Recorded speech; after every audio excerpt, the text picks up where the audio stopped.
Hello friends, नमस्कार, आदाब, सत श्री अकाल। दोस्तों, पहले ये डिस्क्लेमर है, this video is for educational purposes only. I am not a financial expert और advisor. Please do your own research for all financial matters. मैं कोई फाइनेंशियल या लीगल एक्सपर्ट नहीं हूँ और ये वीडियो सिर्फ एजुकेशनल पर्पसेस के लिए और आप लोगों की इंफॉर्मेशन के लिए।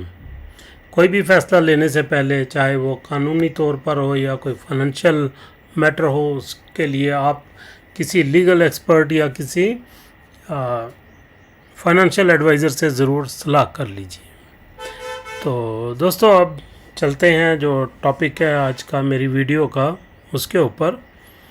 तो ये आपने देखा थंबनेल में भी, अपना page limited company 7 share holder names revealed.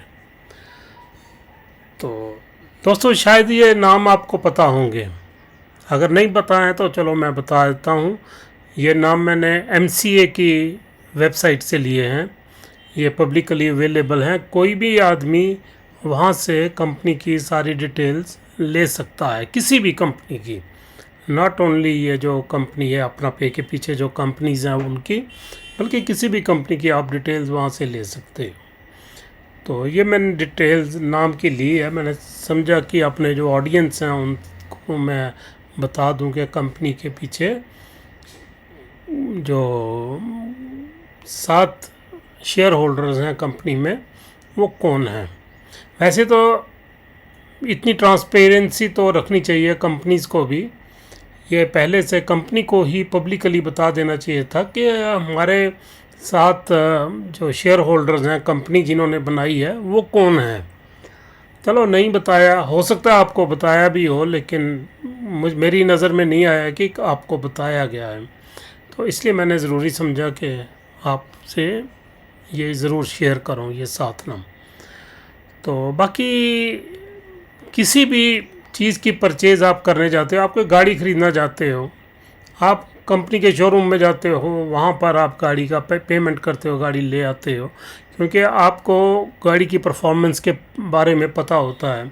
तो वहाँ पर आपको कंपनी के ओनर्स कौन हैं, कौन कौन है, उसके डायरेक्टर्स कौन हैं, उसके शेयर होल्डर्स कौन है, वो जानने की आपको ज़रूरत नहीं होती। लेकिन जब फाइनेंशियल मैटर्स होते हैं, उसमें ये जानना थोड़ा लाजमी हो जाता है कि हम अगर अपना पैसा दे रहे हैं, कैश दे रहे हैं, तो किन हाथों में दे रहे हैं। मैं कोई इस मसले में, फाइनेंस के मसले में एक्सपर्ट नहीं हूँ, लेकिन मैं म्यूचुअल फंड्स के साथ जुड़ा हुआ हूँ। मैं एक ARN होल्डर हूँ, तो इसलिए मुझे पता है कि वहाँ पर कितनी ट्रांसपेरेंसी होती है। मान लीजिए मैं आपको बताता हूँ कि आप म्यूचुअल फंड की ये स्कीम ले लो, इसमें आप इन्वेस्ट करो। तो दोस्तों, आपके पास ऑप्शंस हैं, आप जाके नेट पे वो देख सकते हो कि मैं जो स्कीम बता रहा हूँ उसके मुकाबले में उसी कैटेगरी में और भी बहुत सारी स्कीम्स हैं। आप उसके साथ कंपेयर कर सकते हो कि ये स्कीम कैसी है। वहाँ पर आप जो उनके फंड मैनेजर्स होते हैं उनकी डिटेल ले सकते हो। आप ये डिटेल ले सकते हो कि ये जो मैं बता रहा हूँ आपको, उस कंपनी, वो जो म्यूचुअल फंड है, वो कितनी कंपनीज़ में इन्वेस्ट कर रही है, कितनी कंपनीज़ के शेयर्स में वो इन्वेस्ट कर रही है, और कितना, किस कंपनी में कितने % इन्वेस्ट कर रही है। तो उसके कंपैरेटिवली आप दूसरी को भी देख सकते हो कि वो क्या कर रहे हैं, उन्होंने कितनी कंपनीज़ में आपका पैसा इन्वेस्टमेंट करना है या किया है। मान लीजिए, हो सकता है मैं जो कंपनी बता रहा हूँ या कोई भी आपको बता रहा है, वो उसमें, उस फंड में सिर्फ 50 कंपनीज में ही वो जो फंड मैनेजर्स हैं वो इन्वेस्ट कर रहे हैं, लेकिन दूसरा आप देखोगे, हो सकता है वो 150 कंपनी के शेयर्स में इन्वेस्ट कर रहा है। तो इसको बोलते हैं ट्रांसपेरेंसी। आप कुछ भी करने से पहले, कोई भी इन्वेस्टमेंट करने से पहले, आपके पास क्लियर कट पिक्चर होनी चाहिए कि जो आपको दिखाया जा रहा है वो क्या है, और जो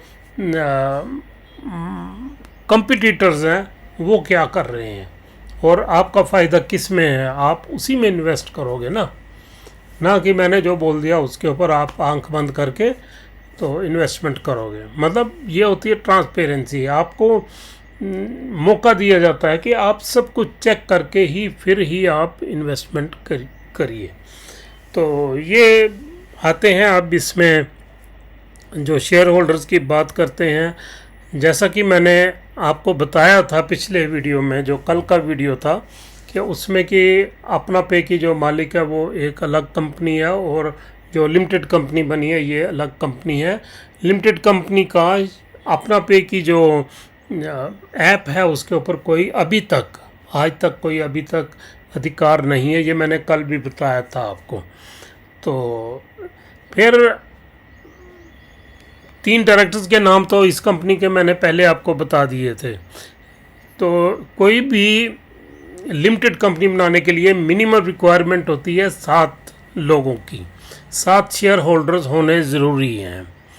तो जो 4 थे उनमें हम एक्सपेक्ट कर रहे थे कि उसमें हो सकता है जो पुरानी कंपनीज़ हैं अपना पे को चला रही हैं उनके जो डायरेक्टर्स हैं वो भी उसमें शेयर होल्डर होंगे। लेकिन क्या है वो मैं आपको सामने दिखाता हूँ। आप आइए देखते हैं उन 7 लोगों के नाम। तो ये हैं दोस्तों ये 7 लोग। ये जो 3 टॉप के ऊपर हैं ये तो मैंने आपको पहले बताए थे, ये डायरेक्टर्स हैं। और ये जो 4 लोग हैं, निशी प्रसाद, विजय गंडा भाई, कुछ हैं सोहेल जितेंद्र कुमार मकवाना, और ये पंकज कुमार सेंधा भाई पटेल। तो ये 7 लोग हैं। और इनका जो शेयर होल्डिंग कितनी है, इनके पास हैं 1000 शेयर्स हैं, इनके पास भी 1000। और ये हिरेन मुकेश भाई शाह, इनके पास 94,000 शेयर्स हैं, इनके पास भी 1000 शेयर्स हैं, ये भी 1000 शेयर, इनके पास भी 1000, इनके पास भी 1000। टोटल 1 लाख शेयर्स हैं इस कंपनी में जो इन्होंने आपस में होल्ड किए हैं।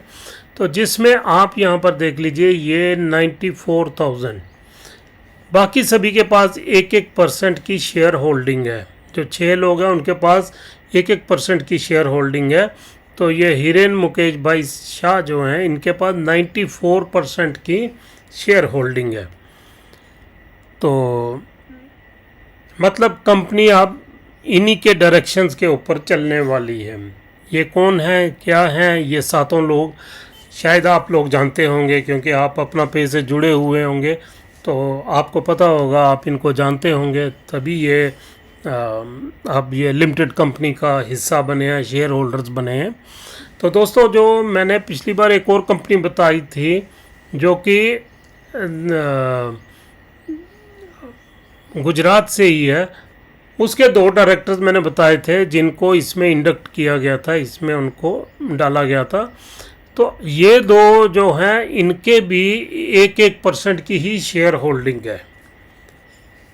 जो शिवधरती टेक्नोलॉजी प्राइवेट लिमिटेड जो कंपनी इन लोगों की है, तो इनके पास भी सिर्फ 1% ही शेयर होल्डिंग है।